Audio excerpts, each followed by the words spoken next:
ആ അജ്മലെ അറിയാലോ ഈ മാസം കല്യാണമാണ് എത്തിയേക്കണോട്ടാ. ആടാ ഞാൻ ഉറപ്പായിട്ടും വരാം.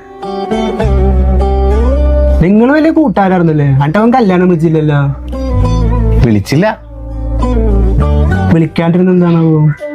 ചിലപ്പോ വിട്ടുകൊണ്ടവിടെ. അല്ല വിളിച്ചാ പോകൂല എന്തായാലും. പിന്നെ കല്യാണം വിളിച്ചാ പോകില്ലേ?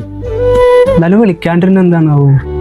ഞങ്ങളൊരു 10ാം ക്ലാസ് ടൈം ഒരുമിച്ചാ പഠിച്ചേ. 10ാം ക്ലാസ്സിൽ അവന് അത്യാവശ്യം മാർക്ക് ഉണ്ടായി.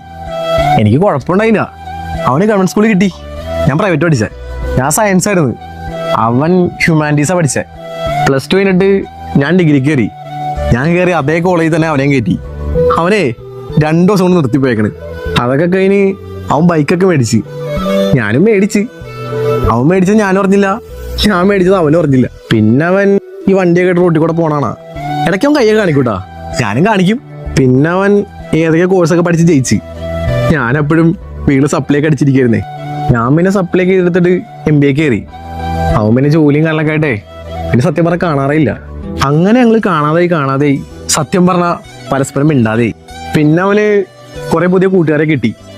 അതിനുശേഷം വല്ല കല്യാണത്തിനൊക്കെ പോകുമ്പോ കണ്ട് മിണ്ടിയാ മിണ്ടി. പിന്നീട് ആരൊക്കെയോ പറഞ്ഞ് ഞാൻ അറിഞ്ഞു അവനെ കല്യാണമാണെന്ന്. വിളിച്ചാ പോവാ. എങ്ങോട്ട് പോവാൻ? വഴി കയറുന്നല്ല. പറഞ്ഞ പോലെ വഴിയിടുന്നല്ലേ. നീ തിരിഞ്ഞടന്നേ. എന്തു പറയാനാ, ഞങ്ങൾ ഇങ്ങനെയൊക്കെ ആയി പോയി. അവൻ കല്യാണം വിളിക്കായിരിക്കും. വിളിച്ചാ പോവാ.